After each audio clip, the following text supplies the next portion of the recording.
Okay, so TWIA is an acronym for Texas Wind Insurance Association that was created by the Texas Department of Insurance. Texas Department of Insurance had a lot of complaints of carriers pulling out of the area, like your typical private carriers, you know, because of the high risk of all the wind and hail along the Texas coast. They took 14 counties and they offered a policy from TDI that ran through a actual business called TWIA.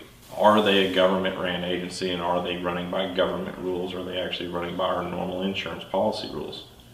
So it all really comes down to what's written in the policy, I guess, makes it irrelevant if they're a government insurance company or not. If you purchase insurance from them, they have a policy for you that outlines the rules on what they will pay for, what they won't pay for.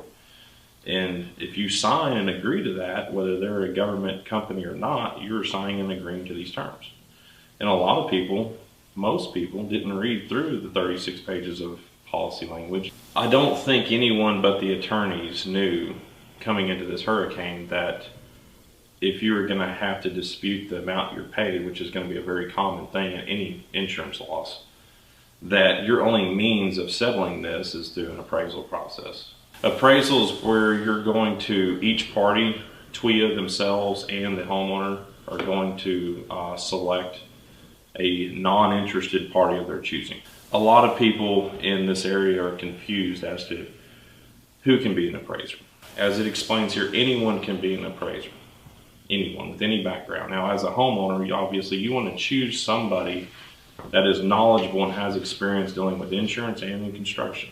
The cost of the appraisal is split by both parties. So TWIA is going to hire their person who's supposed to be non-interested, meaning they're not employed by TWIA, they never have been employed by TWIA, and they have no interest whether this claim goes $10,000 more or it goes $1,000 more.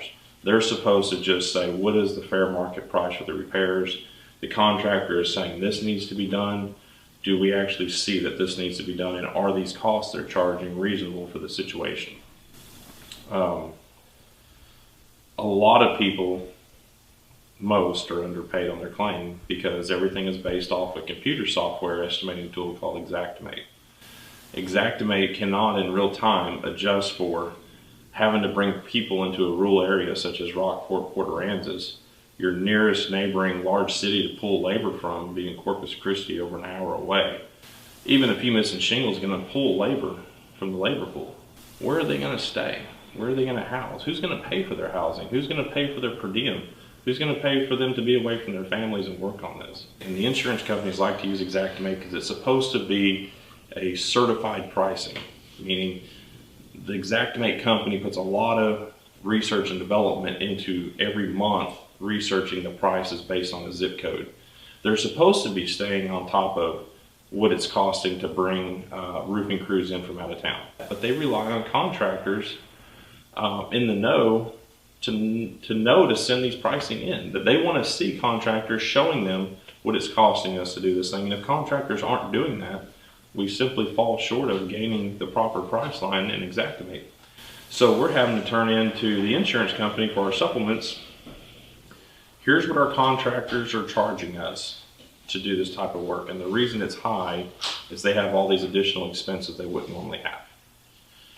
And so trying to explain that to the desk adjuster who has been trained to go off of what's on Xactimate, you're asking them to do something he's been trained not to do.